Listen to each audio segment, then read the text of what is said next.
the Article 1 of the Constitution, which talked about the Congress, enumerated in Section 8 all the powers that Congress had.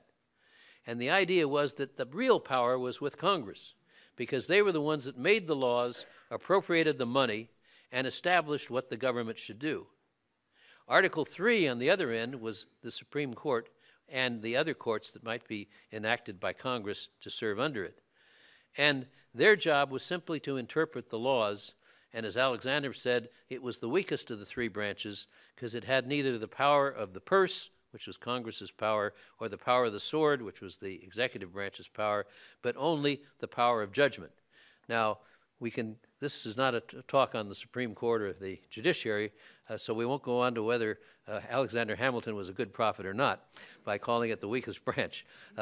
But in any event, the one thing that they didn't say much about, and if you look at Article 2, you'll see, and that was the presidency.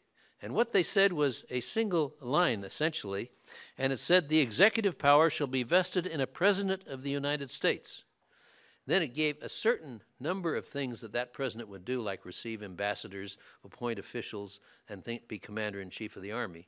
But it didn't really spell out the powers or the authority as, in fact, they did for Congress in Article 1. As Glenn Phelps, writing in a book entitled George Washington and American Constitutionalism, wrote, he said, when George Washington arrived in New York in 1789 to take his oath of office, no one doubted that he was the president of a newly reconstituted United States. There remained much doubt, however, as to what precisely this new presidency was.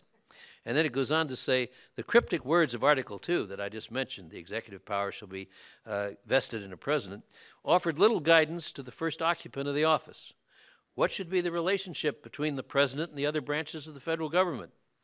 What should be the relationship between the president and the Senate, or the House and the judiciary? What about between the president and the states? Or between the president and the people of the United States? Or between the president and the world community? Even more broadly, what were the president's responsibilities to the Constitution itself? And so George Washington really had to figure this out for himself.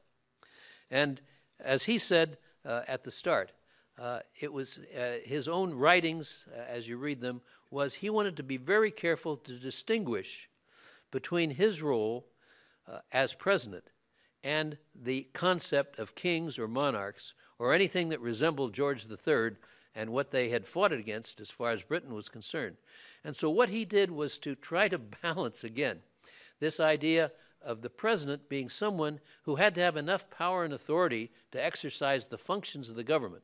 The idea was Congress made the laws and they were carried out by the president, so he had to have enough power to do that. But at the same time, not to exhibit so much power that it looked like he was trying to replicate a king on this side of the Atlantic. And he said, when he wrote to John Adams and also to Hamilton and Madison and Jay and Livingston, he was asking them for advice. And he said, many things which appear of little importance in themselves and at the beginning may have great and durable consequences from their having been established at the commencement of a new general government. And that was his thought, to be very careful as to what he did.